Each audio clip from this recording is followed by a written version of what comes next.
Welcome to our podcast. My name is Pastor Giffin Robertson, and this podcast is called This Is My Story.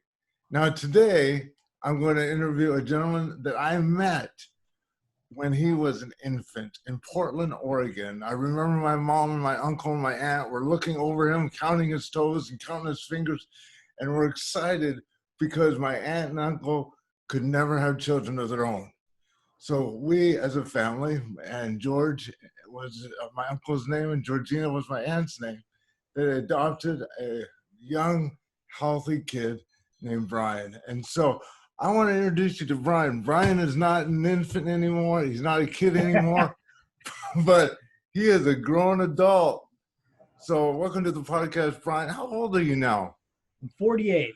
48 years old. So that means I was 9 years old when I... Good night. We're getting old. 9 years old. Yeah. And so tell me about your parents, George and Georgina. I remember George was an avid runner, and they were from Belfast, right? Yeah, Belfast, Northern Ireland. I'm at a loss for what year they actually immigrated from, but it's very marked in history. The day they landed in Philadelphia, riots were going on because Martin Luther King had just been assassinated. Okay. So if you trace history back to that day, it was the day to the T that they walked off the plane. And a little history there, they left Ireland, Belfast, because of the Troubles. So they're both from Belfast, Northern Ireland. They're fleeing from Ireland. Sorry about that. No, that's okay. They're fleeing from Ireland because they want a better life and they don't want any more violence. Right. And sure enough, the day they get off the plane, there are riots all over Philadelphia. And my mother looked at my father and said, I want to go back. Yeah. Well, and that's when the Protestant and Catholics were just going at it for years and years and years. So it was crazy. And I remember my mom talking about that too, how crazy Belfast, Ireland was. Yep. And so did you know you were adopted at the beginning, or did they just say, No, hey? I didn't. No, I didn't know I was adopted probably till I was about, I would say maybe 8 years old, Okay. 9 years old. That's when they told me I was adopted. Okay. And that was from what I'm told, I went through this period when I started, as soon as they told me, I started calling them George and Georgina. Okay. Which was terrible. I don't know why I would do that. I had called them mom and dad for my whole life, but it was a phase. Right. And I went back to calling them mom and dad, and I never thought about anything about it. So very, very strange. I don't know. Yeah, and it's interesting because I remember now if you don't know Brian, you're a black belt, right? I'm not a black belt yet. Okay. I guess the best way to describe me is I'm a I was a national competitor on the USA Judo circuit. Okay. See, and this gets me, never pick on young kids when you're a kid, because they can grow up in a prize fighter or something. And I remember asking Brian years ago, Brian, did I pick on you? You did. You did. You and your brother both did. I actually was talking to Alan about this the other day, and when you were living on Savannah Drive, yeah, you stuck me in a tree. I did. I was 3 years old. But the tree wasn't very big, and of course you got mad at you. I'm sorry. Yeah, but you can tell I remember because I. Yes, if you were 3 years old, that means I messed you up mentally. And no, you know what? Actually, my mother told the story. I don't remember. Your mother's making it up. No. And she was sure about it, and George, he said it was accurate, but it wasn't a very big tree, and you guys were just playing around. So. But there was a period when you were, I think, in your late teenagers, because your dad was a strong Christian, and my mom obviously was a strong Christian, and both of our parents, mom and your dad, their life was not easy in Ireland. And I just remember some crazy stories about that their mother died, I think, when my mom was 6. Yep. So your dad was 10 or something. Yep. And then, have you heard of the Molly, the name Molly? Oh yeah. She must Molly have, was the terror. she must have been an evil lady So because they just have story after story of just emotional and physical abuse that yeah, went when they grew up. yeah, and Dad had. So my judo comes from George. George was a judo champion in Ireland, of all places, Wow. and that's who started teaching me. So it's not no strange tale that there's now three generations of judo Giffins, Yeah. from I George to to myself to my kids. Yeah, because I had no idea that your dad was into judo. Yeah, So you're into judo, your yeah, daughter's into judo, and your son's into judo, the correct? youngest, yes. That's great. It's a great picture. And so, because I think your daughter's a blue belt. No, she just had gotten her blue. No, she just. I'm sorry, she just got her orange. She was just headed for green. Yeah. Okay. Well, that's exciting. And they love judo, both of them? Or is dad forcing them? The son, not so much, but So, we did it together as a family. okay. So And what's your daughter's name? all in. Alan. And your son is Like Deacon. it. Yep, all in. Like if you were all in at poker, all in. And Dean, just like your dad, Ian, with a D Right. in. That's interesting. And how long you been married now? Oh boy. Uh, since 2003. No, my goodness. 'Cause you've been together for a long time prior to getting married too. Over 30 years, but Yeah. I think we were married in 2003. Okay. And so going back to your dad when you kind of grew up as a Christian, there was a rebellious period that you went through. Yeah, Um, pretty big. I don't think I was around for that because I don't remember you looking this way. And Awesome. That I is just because awesome. Brian, I mean, if you look at Dean is a spitting image of his dad when we were living in the same city, but we move off and we go off and stuff like this. And so when did you go through this period?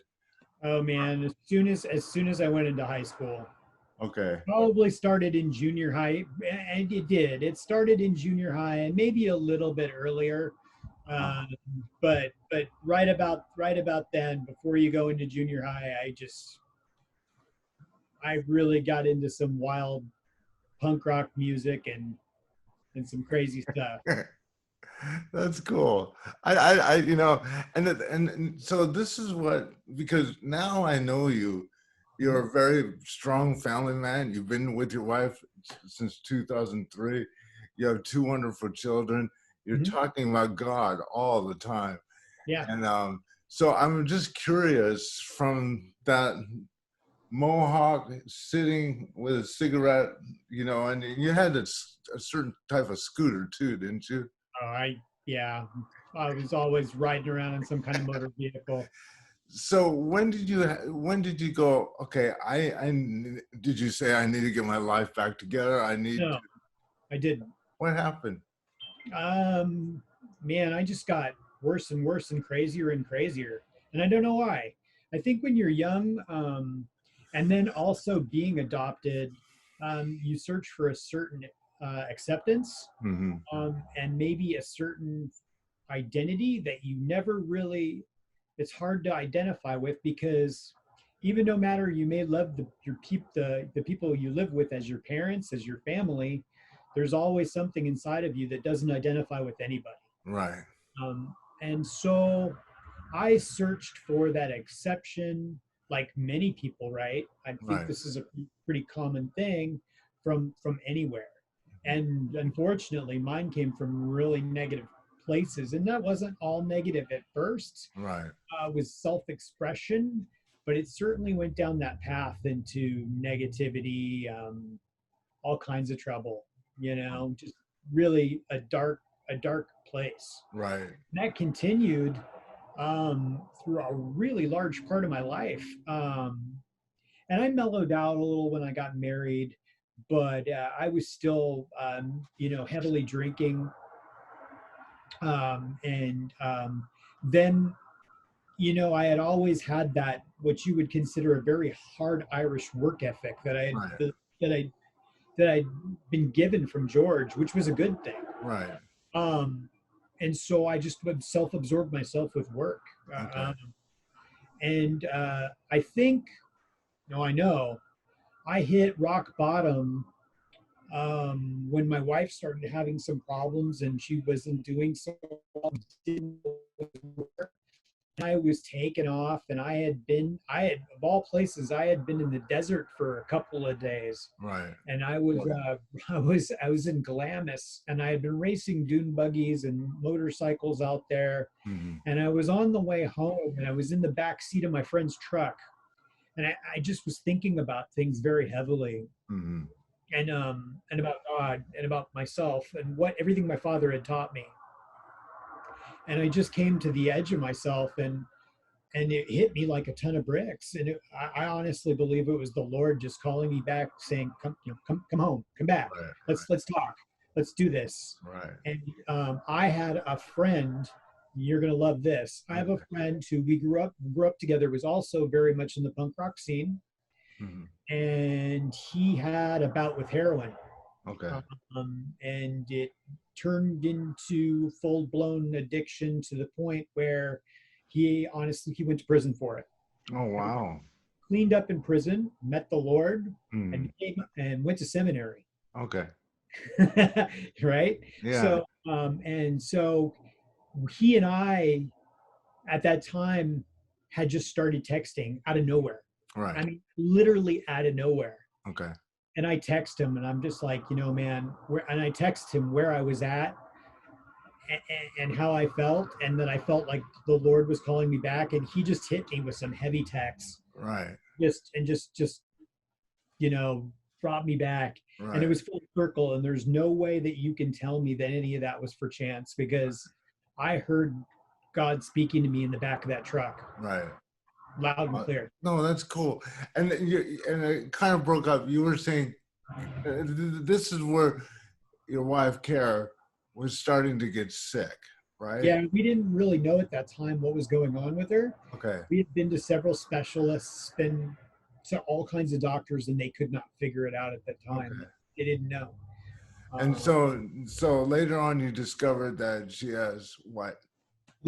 Eventually, after about another year or so, they finally determined that she had a liver disease. Okay. And so this is where it gets powerful, because I think this is where you and I started connecting, uh, because your dad and my mother probably within a few years developed dementia. Yeah. And that's to have a parent, or George or my mother Valerie, to watch them deteriorate in front of you. For me, it's just like, can this stop? Can this stop? You have no control. And I felt, because I'm a control freak, that I had no control over this disease. I just watched my mother totally deteriorate into a vegetable. And were you feeling the same way when it came to your dad? I was very angry with the both of them at first Okay. for getting sick. Right. And I've heard from other people that that's a legitimate, people go through that. Right. People deal with things very differently. But when my mom got sick, she needed a lot of my help. I was very stressed out, and I was mad that she was ill. Yeah. And I think I had trouble processing Right. where I was. And then it was very ironic because, as soon as my mom like really just started to disintegrate, Right. the Alzheimer's started with my dad. It was almost like he couldn't bear the pain of being without her. Right. And so it's almost like the Lord, I mean, it was very distinct time. It was simultaneously. Right. Right. So So, and that's hard because your mother had a brain tumor. From Uh, yeah, from right, she and her story as it is, she had one kidney and was on ended up on dialysis and then needed a kidney transplant, and then finally got the kidney transplant, and then the anti-rejection drugs that they take that you need to take after having a transplant right. basically caused cancer or a brain tumor Okay. in this Wow. yeah. So what was the span of losing your mom and losing your dad? Because you lost your mom first, right? It was at the same time. It was simultaneously Okay. because when mom started to get sick again, Right. um, she started saying that we get calls from people that the bills aren't being paid, and dad doesn't know. He's like thinks that they have made a mistake, Right. Right. and we didn't think anything of it because he was still somewhat Coherent. yeah. But then it started to get worse, and then it Okay. started to get worse, and then finally we had him checked out, and they told us it was just going to continue. So Okay. Because I remember and because I like because you even asked your mother where would you like to be buried, yeah, and it was something to do with I want to be near children or something like that, wasn't it? yeah, she wanted to be somewhere. She said, "Don't bury me." Yeah. That was just the thing. Don't bury me. It's expensive, Right. and just take me and put me somewhere where would be nice, like in nature, Right. or kids can see me, or something like that. So Um, typical Brian, he decides to go to Lake Tahoe, go to a park during private. the a private beach during the night, jumps a fence, right? Yeah, I wasn't supposed to be where I was. Yeah. And then you put your mother's ashes next to a playground. Yeah, it's a very, very nice bench area Okay, it sits on the beach, and it's like a huge planter. right, And the planter is surrounded by benches, and it overlooks the beach and it overlooks the playground. So right. it's the quota. And you I did the same thing with your dad too. put him exactly. I jumped that fence twice, and put him exactly where she is. But you know what? I think that's the most loving thing in the world. That's what I think.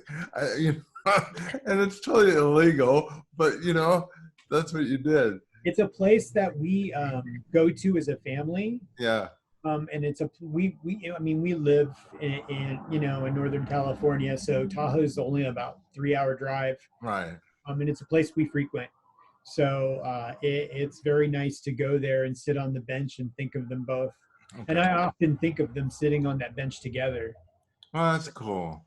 yeah, And it's very it's almost reflective, going to a place that's very peaceful to remember your parents. And you and I have not had the perfect parents, but they probably did the best that they could do, with the circumstances and how they were raised as well. for sure. We just bless our parents. So then, after your parents passed away, care started getting worse. Right. Starting to having a lot of problems, a lot. And it wasn't easy. For what I do for a living, I travel a lot. Right. For me to be on a plane 3 times a week is not unheard of. Yeah. So it's just stressful on her, and she's trying to deal with the kids and school and be a home mom, and she's great at it. But I mean, Right. it was very challenging. And then finally, she started having some fluid retention issues, and they basically figured out it. That's when they figured out that she had liver disease and her liver had failed. It was just Yeah. completely failing at that point. And so they put her on medication, and Yeah. then they put her on a list for a Yes. transplant. Yes. So Now, she fit the criteria for a transplant. She's young, she's in good health otherwise. So she went on the list. right. But if Tell me you how. know if you know about how that works, so basically you get your blood drawn every week or every 2 week, and they compare you to what's called a MELD score. Hmm. So if your MELD score is very high, you're higher up on the list. Right. If your MELD score is very low, then you're very low on the list. And so this Right. list is constantly rotating for people as they get sick. And some Right. people actually end up in the hospital waiting for their transplant. Right. So it's one of those things where you don't want your loved one to get any worse, Right. and you don't want them to feel sick, but they will not get their transplant until they get very ill. So it Yeah. Because there's sometimes she gets closer to being on the top tier, and then she gets better, and then it just frustrates you. well, lately it's been very frustrating because she's so responsive to the medications Right. that it's getting scary because they're practically going to take her off the list. Okay. And that doesn't change the fact that Right. she does need it. It's not, unless the Lord decides to miraculously heal her, which, hey, I'm not saying he won't, Right. but that's where we're at. Okay. And the thing is, she has to stay near the hospital. You guys can't travel too Right. far because Yeah. just No, in case. yep. We have to maintain a 2-hour maximum limit. Okay. From the hospital. Yes. Just in case. So that limits any type of travel, and you haven't been to Tahoe in a while. Yeah. Unfortunately, that's out of our zone. Yeah. And so now so you're going, okay, I went through this phase. I lost my mom in brain cancer. I lost my dad in dementia. Because your dad, the battle of dementia was much shorter than my mom's. Because my mom is 12 years now, and she's still going. Yeah. I mean, she's a vegetable, but she's going. Your dad's was shorter. It was Was it years. 12? Okay. It was years. It seemed like quite a long time. Um, Yeah. it was It's hard. over 3 years. Yeah. Okay. Okay. So now let's just go back to last week. Okay. And so because we've had conversations about God and Christians and stuff like this, and Yeah. we joke about how you're more conservative than me, and but yet we serve the Lord, which I think it's funny because most people that have gone through like just tremendous life change from when you were junior high and high school, it's just, I mean, you just get on fire, and this is how you see things. So I think we've talked probably once every 6 weeks or once a month, just calling each other, checking each other. So Thursday of last week, normal day, right? Friday. Okay. And how does this work? Your wife decides I'm going to go out and take the kids out. Yeah. She's she tries to stay active, Okay. very involved with them. My boy Dean, who's 8 years old, wanted to go around the corner and see his friend Mason, who Right. we live in a very close neighborhood. The school's very close, and so Right. it wasn't far. Okay. So they had left to do that, and we live on a very busy street.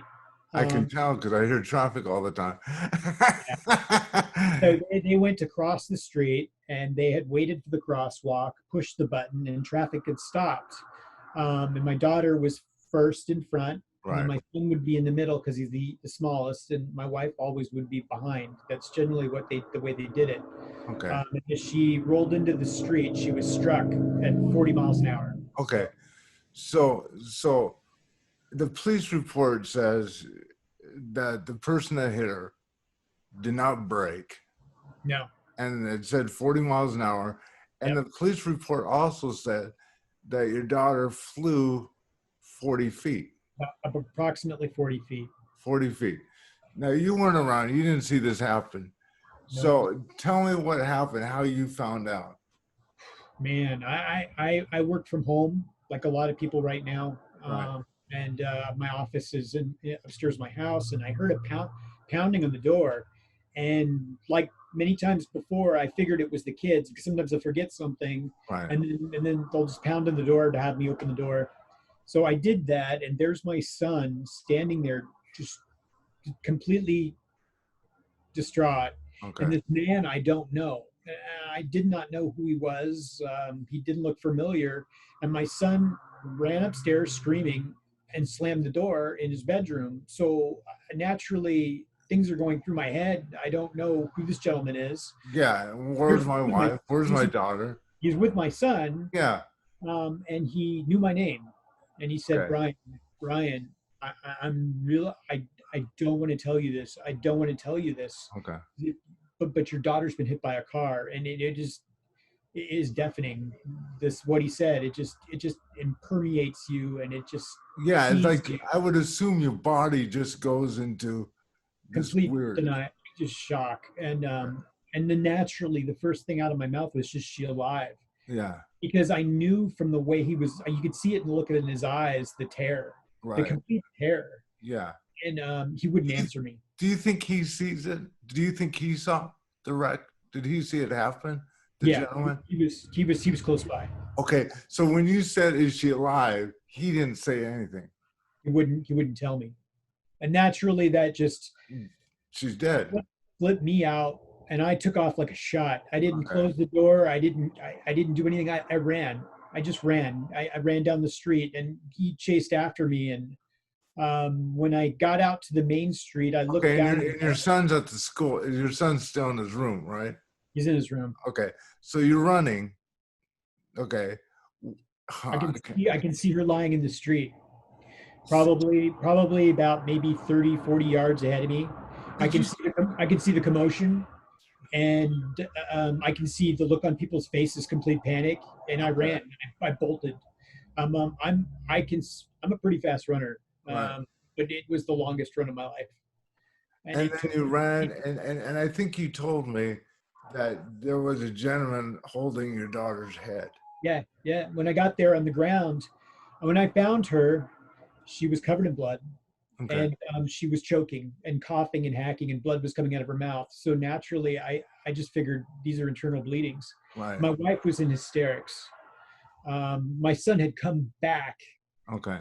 uh, and everybody is complete chaos. And I didn't know what to do and who to deal with first. Right. Um, but I knew my daughter, and so this gentleman's holding her head in traction, and he looked at me, and he looked at me, and he tried to get my attention, because he knew the look on my face was like, who's this guy holding my daughter's head? Right. Right. And And your daughter's precious, and your little son's precious. This is, I mean, I can't imagine the drama with Dean and the drama with your daughter when she's laying there. yeah, No. it's just crazy. And he said to me, he said, my name is, and I can't remember his name to this day, but he told me what his name was, and he said, I'm an off-duty paramedic. Okay. But he didn't say anything else. He wouldn't say a word after that. And the look in his eyes was panic. Okay. And for a paramedic to tell me that not to say anything, Right. I didn't think she was going to live, but it came over me, and it hit me like a ton of bricks in the back of the head, to look her in the eyes, to get her attention, and just try to calm her down. And it wasn't to so she would live longer. It was just so maybe she could see me Um. and know I was there, and not be scared if she Right. did die. Right. So, I just can't imagine. Now, your wife was she standing there with you, or you have no clue? It was just you No, and I your I daughter. could hear her. Okay. I could hear her screaming, Okay. and she didn't know what to do. Right. No. And she just begged. She begged me. She begged me. She said, don't let our daughter die." Right. And then she told me, "I don't know what to do." Right. And I don't know how, but I told her, I looked at her and I said, "I'm going to take care of this. Okay? Right. Um, just take care of Dean. Just go take care of our son, Right. because he needs you, Right. and I'll take care of her." And that was the deal. So the paramedics eventually came. They were, it was all a blur. When I Okay. looked up, they were already there. So when they were picking up your daughter, I'm sure they put her in the neck brace and Yeah, all that thing, backboard, neck brace, you name it. right? And so you decided I'm riding in the ambulance. I'm riding the ambulance. Okay. I'm not going anywhere. But yeah, So so in the ambulance, because this is interesting to me because you're sitting there, they're probably doing all kinds of vital things. They're walking around, the sirens are going and stuff like that. yeah, She opens her eyes. yeah. Okay, explain this to me because this is like this is a movie stuff, She had said some things, which was great at that point because she right? hadn't said anything prior to that, Right, and they didn't know what condition her brain was in. right, And so you know, they were doing the light in the eyes and calling her name and just, Olin, and she started to talk a little, but nothing made sense. right. And then all of a sudden, out of nowhere, she said, "Daddy, Daddy," and I said, "Yeah." And she said, "I'm going to tell you something." And I said, "What are you going to tell me?" It's okay. What are you going to tell me? And she goes, "I got to be honest with you. I was really on the fence with God, but I'm not anymore." And I'm like, "What?"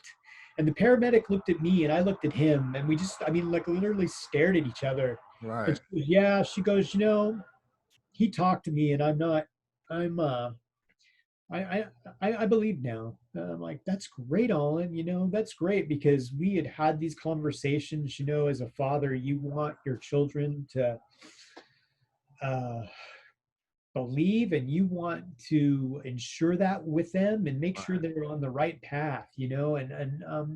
I think all kids have some doubt. And she knew that she had mentioned it to me before, and I just, it was crazy. That was the first thing out of her mouth. So You know, she heard God talk to her. But yeah, she also said about his voice too. Was that? uh, she just described it. Yeah, tell me about that. She said, "Dad, I, I heard a voice, and it wasn't a man's voice, and it wasn't a woman's voice. You couldn't tell, but it was a beautiful voice, and it the sound of it was calming and comforting, and it told me that I was going to be okay, and that I would wake up, and that I was going to grow up when I and that's what it told her." Wow. Did you just lose it then? Oh, dude, I was. I mean, are you kidding? When my daughter started talking to me, I was trying to hold it together, Right. did not bawl because I didn't want her to see me scared, but I was terrified, and I didn't want her to worry, but Right. I was a mess. And so now I this have a hard time talking about it no, without. no, no, because look, I'm listening. Usually I'll be talking too, but I'm emotional just listening to you. So I'm trying to look cool and grab composure. And Oh man, I haven't been able to do that all week. so here's now let's move to Los Angeles. I just found out my brother has terminal 3 cancer, and we were heading to another couple's house to go out to dinner, and I didn't want to go out to dinner. And I was talking to my brother. Excuse me, I was talking to Jennifer on the way there, and on the screen on the car it said Brian Giffin calling. And so stupid me, I go, oh, I need this is what I actually thought, Brian. You know, I need some comic relief. I'm just gonna bust this guy's balls. That's what I'm It's gonna do. good. And so you didn't hear what I said. I answered the phone and I said, "Hey, how's my least favorite cousin?" That's what I said. I didn't hear it. No, you didn't hear her. And all you said to me is, "You're on speakerphone. I'm at the hospital." And I'm like, "Oh, Yeah. crap." Explain that why you called. I mean, I knew what you had been through too, and I did not want to bother you. And I knew we were having some family drama with Steven, and I just, but she wanted to talk to you, and she knew she was going into surgery because they told her, they were real upfront with her and me, and they didn't keep anything from her.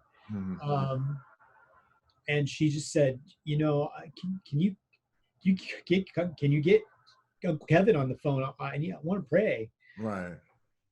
And And so and I took a chance, and you answered, and that And was the it. thing is, because when you said Olin wants you to pray for her before she goes in surgery, Yeah, I lost it. I yeah, lost it because I haven't seen Olin in 4 years or 3 years.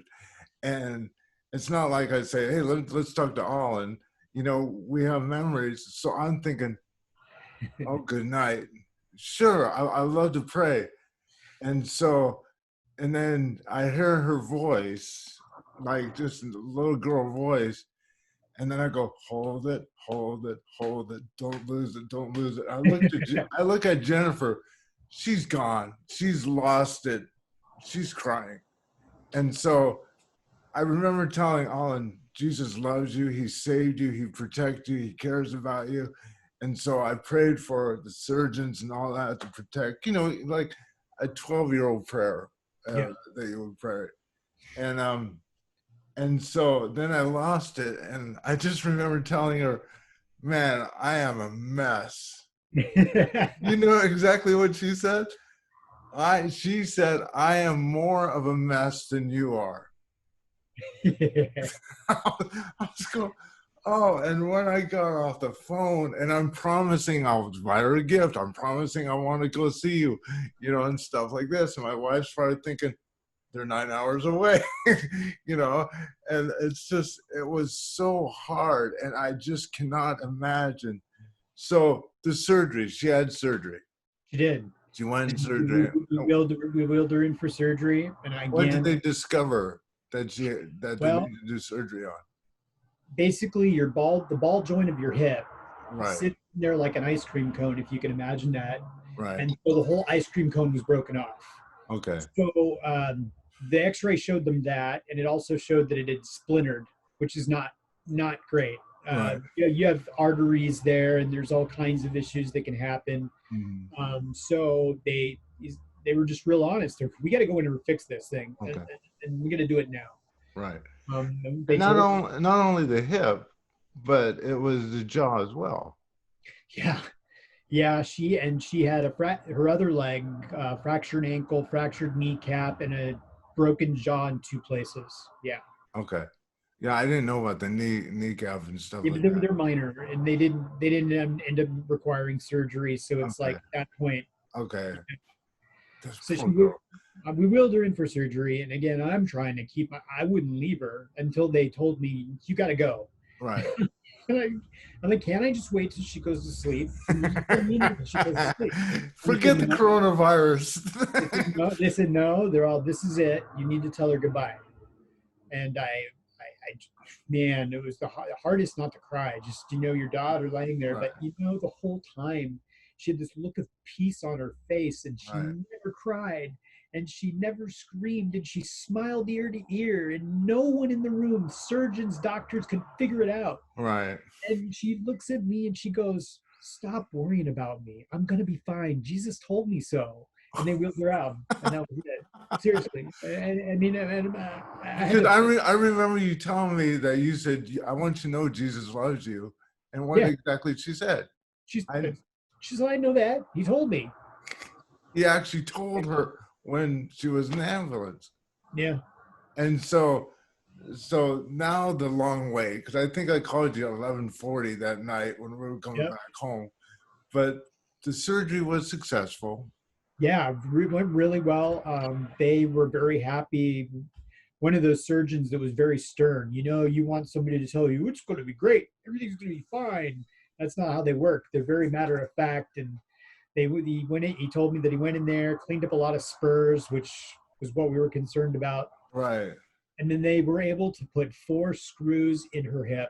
Okay. Now, he was very happy about that. I Right. mean, um, we they had intended to put 3 screws in her hip, and they ended up putting 4. But that was better because they feel like they had put it together a lot better. So Right. Right. And so, and this was her team that it's almost like this. If you're my age, a $6 million man, we can put her back together, or the yep, bionic woman. And yep, so, and I was looking at her. She does not look like she got her jaw broken twice. Because If you look at the picture, it's hard to tell because she's got a pretty smile, Okay. but that the left side's pretty swollen. That was the Okay. worst of it. And Okay. she got lucky because they were going to wire her jaw shut, which they did not do. Mm. And then after the swelling went down, there was also the chance they would have to do some plastic surgery on her jaw, which they didn't have to do. Okay. I want to read, and then I think this was the day when she was still in the hospital. You text me, and I just kind of want to read the beginning of the text that you wrote. Let's see if I can find it. Um, you said for her next trek. Okay. Now, this is interesting. You're sitting at the hospital, I assuming, and you're going, okay, there's going to be a long rehabilitation. There's going to be, she's going to be in a wheelchair for how long did they think she would be in a wheelchair? 2 to 3 weeks. Okay, 2 to 3 weeks. So explain to me what her next trick is. Her next trick was, and just to give you a little bit of backstory, Okay. so the person that hit her didn't stop, was in a rental car, tried to ditch the car, Oh, wow. and they eventually caught the person. It was a felony hit and run and felony driving under the influence of narcotics. Okay. And the narcotics were a rating where it was another automatic felony. So basically, a long story short, you had two young people that were completely addicted to drugs, complete addicts that were so high they flew through that intersection without even thinking about it. Okay. There was two people in the car. There were. Okay. One, the gentleman tried to run away. They caught him too. Okay. Um, And yeah. the woman that was driving, there was a woman driving. Yep. And so, okay. So the next trick. The next trick Olin told me was I would like to do some good out of this and forgive the woman that hit me. Okay. And she wants to meet her. Yeah, she wants to meet her. She doesn't know how that's going to work. She's a little intimidated, but she Right. thinks maybe it would do her some good. Okay. And maybe that person needs to hear that God loves you and that I forgive you. Okay. Now, I remember texting back saying, oh, that's beautiful. I mean, absolutely, that's God. But if I was her dad, oh, I would have trouble with it. And knowing that this lady ran and left your daughter, what did you say to Olin? It just felt right. It just, everything about it felt right to your bones. Okay. And I even talked about it with my wife, who, same thing. I mean, you just never think that she would be, and we both just agreed that something, if anything good could come out of this, that it should. Okay. And it's crazy because, I mean, you told a little bit about my history, and if it had been a few years ago, I would have been in my car looking for revenge. Right. Anybody I could find related to them, and I wouldn't have had very good intentions. Right.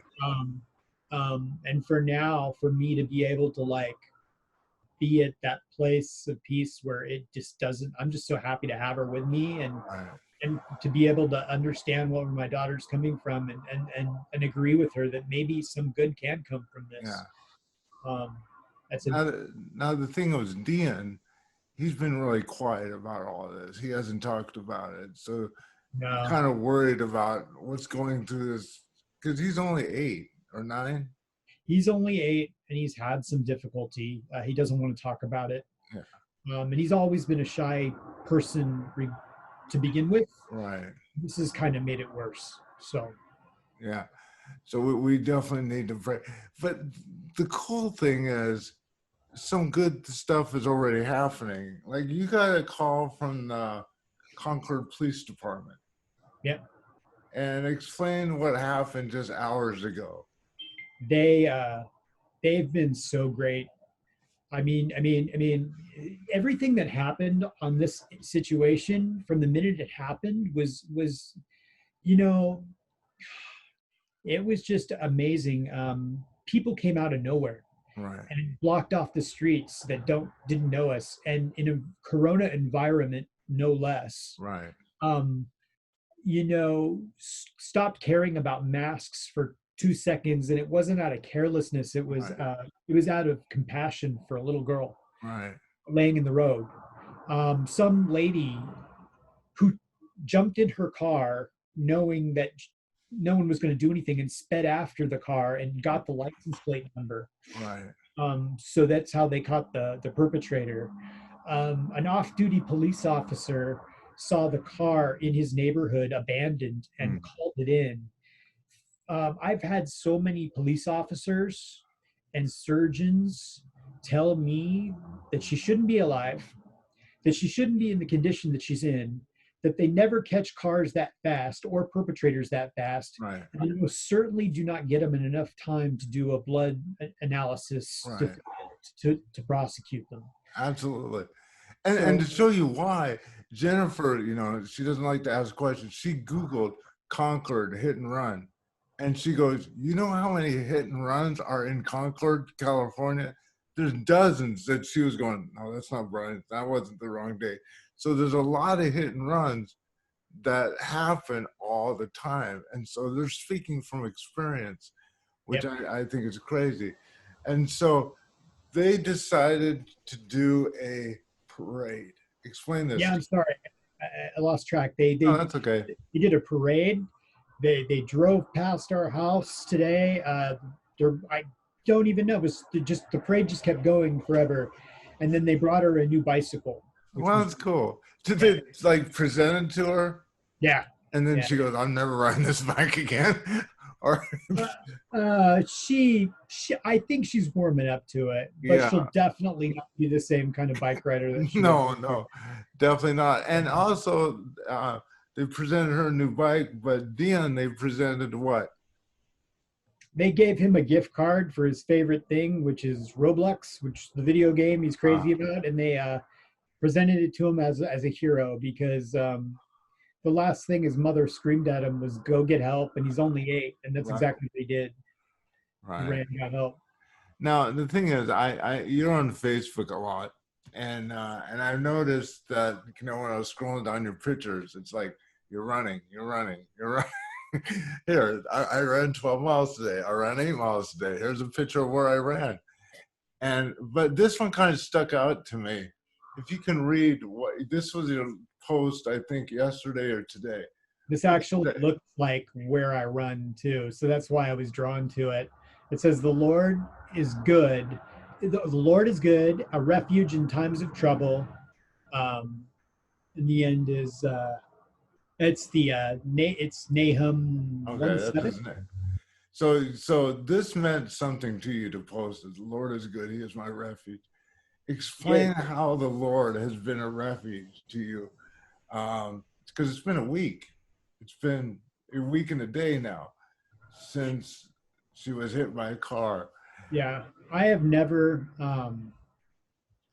I have often read about the peace of God and the comfort of God, and I think when I'm in my personal prayer time, I'm always searching for it. Right. And without warning, I had it. I can't describe to you how I felt comforted in the hospital. I felt comfort when my daughter was in surgery. And the fact that I have not felt overwhelming anger Right. and hatred is amazing. Right. No, because I think you and I were talking about it ever since the accident. It's almost like your priorities completely changed. Man, I think I touched base a little bit with you in the beginning. Is just my workaholic tendencies and what I do for a living. Right. And for so long, you as a father, you work to provide for your family. Mhm. And I think we've talked about this before. Just this drive to make them more safe, and that the harder you work, the more safe they will be, and they will be taken care of, and they will be safe. But at the whole time, you're missing a lot of it, and that you're not there with them when they need you to be. Right. Right. And it's very easy to have idols in your life. Right. Work was a big one for me. Yeah. Judo was a big one for me. I mean, I traveled, I went to tournaments, I competed, and it was a way for me to forget about my troubles and things like that. But even with coronavirus and the way this whole thing started, God started pulling back the layers. You don't need that. Yeah. You don't need that, and you don't need that. I know what you need, and you need to be with your family. And man, that's just been eye opening. And I really, I, I'm really happy to be a servant for my family, Right. to chip in and to do things and to help Right. my family when they need me now. Right. And my heart has changed in a way that's a miracle. Yeah. I would say I am definitely a heart transplant recipient.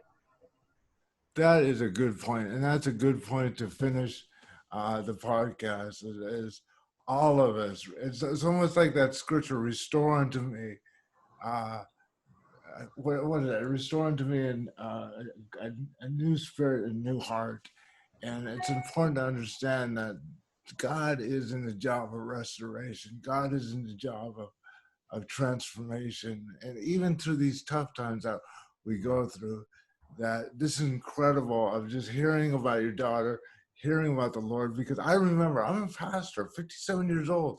To me, her hearing this story has encouraged my faith to be stronger. I was going, God is with you. He may not stop the pain, but he's right in the pain saying, I love you. And He's you're in. going, okay. He's definitely in the mix, for So, sure. so thank you, Brian, and I love you, and thank you for listening to this podcast. And join us for next week. And I hope this has been an encouragement to you, because it's just an incredible story that only happened a week ago. God bless you, and have a great week. Bye-bye.